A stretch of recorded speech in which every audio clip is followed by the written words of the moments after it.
بسم اللہ الرحمن الرحیم۔ السلام علیکم۔ رسول اللہ صلی اللہ علیہ وآلہ وسلم کے معزز چچا اور رضائی بھائی، خیر الشہداء، سید الشہداء حضرت سیدنا امیر حمزہ بن عبد المطلب رضی اللہ عنہ کی ولادت نبی اکرم صلی اللہ علیہ وآلہ وسلم کی اس دنیا میں جلوہ گیری سے 2 سال پہلے ہوئی۔ آپ رضی اللہ عنہ کی کنیت ابو عمارہ ہے۔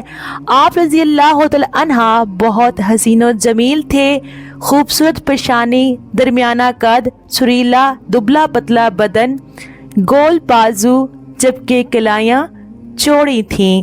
شعر و شاعری سے شمشیر زنی، تیر اندازی اور پہلوانی کا بچپن سے شوق تھا۔ سیر و سیاحت کرنا، شکار کرنا من پسند مشغلہ تھا۔ ایک مرتبہ شکار سے لوٹ کر گھر پہنچے تو اطلاع ملی کہ ابو جہل نے آپ کے بھتیجے محمد صلی اللہ علیہ وآلہ وسلم کے ساتھ ناروا اور گستاخانہ سلوک کیا ہے۔ یہ سنتے ہی جوش غضب میں آپے سے باہر ہو گئے، پھر کمان ہاتھ میں پکڑے حرم کعبہ میں جا پہنچے اور ابو جہل کے سر پر اس زور سے ضرب لگائی کہ اس کا سر پھٹ گیا اور خون نکلنے لگا۔ پھر فرمایا، میرا دین وہی ہے جو میرے بھتیجے کا ہے۔ میں گواہی دیتا ہوں کہ وہ اللہ کے رسول ہیں۔ اگر تم سچے ہو تو مجھے مسلمان ہونے سے روک کر دکھاؤ۔ پیارے آقا محمد مصطفیٰ صلی اللہ علیہ وآلہ وسلم آپ رضی اللہ تعالی عنہ سے بے حد محبت کیا کرتے اور فرماتے، حقائق محبت کے اظہار کے انداز جداگانہ ہوتے ہیں۔ ایک نرالا انداز ملاحظہ کیجئے کہ ایک جانثار صحابی رضی اللہ تعالی عنہ نے بارگاہ رسالت میں حاضر ہو کر عرض کی، میرے ہاں لڑکے کی ولادت ہوئی ہے، میں اس کا کیا نام رکھوں؟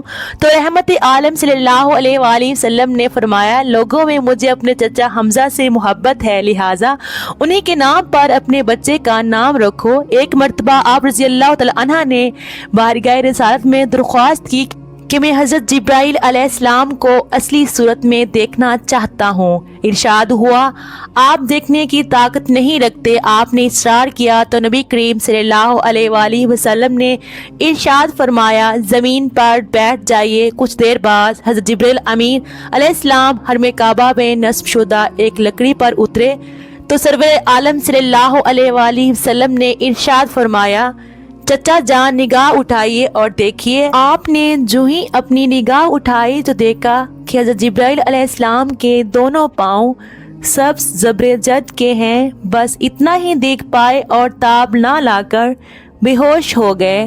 رمضان المبارک 1 ہجری میں 30 سواروں کی قیادت کرتے ہوئے اسلامی لشکر کا سب سے پہلا علم آپ رضی اللہ تعالی عنہ نے سنبھالا۔ اگرچہ لڑائی کی نوبت نہ آئی لیکن تاریخ میں اسے سریہ حمزہ کے نام سے جانا جاتا ہے۔ 2 ہجری میں حق و باطل کا پہلا معرکہ میدان بدر میں پیش آیا تو آپ رضی اللہ تعالی عنہ بڑے جوش اور جذبے کے ساتھ شریک ہوئے اور مشرکین کے کئی سرماؤں کو ٹھکانے لگایا۔ آپ رضی اللہ تعالی عنہ اپنے سر پر شترمرغ کی کلگی سجائے ہوئے تھے کہ دونوں ہاتھوں میں تلواریں تھامے اسلام کے دشمنوں کو جہنم واصل کرتے اور فرماتے جاتے کہ میں اللہ اور اس کے رسول کا شیر ہوں۔ 15 شوال مکرم 3 ہجری غزوہ احد میں آپ رضی اللہ تعالی عنہ نہایت بے جگری سے لڑے اور 31 کفار کو جہنم واصل کر کے شہادت کا تاج اپنے سر پر سجا کر اس دنیا سے رخصت ہو گئے۔ شوال کی 15 تاریخ ہفتے کا دن تھا۔ حضرت حمزہ میدان جنگ میں اپنی شجاعت و بہادری کے جوہر دکھا رہے تھے۔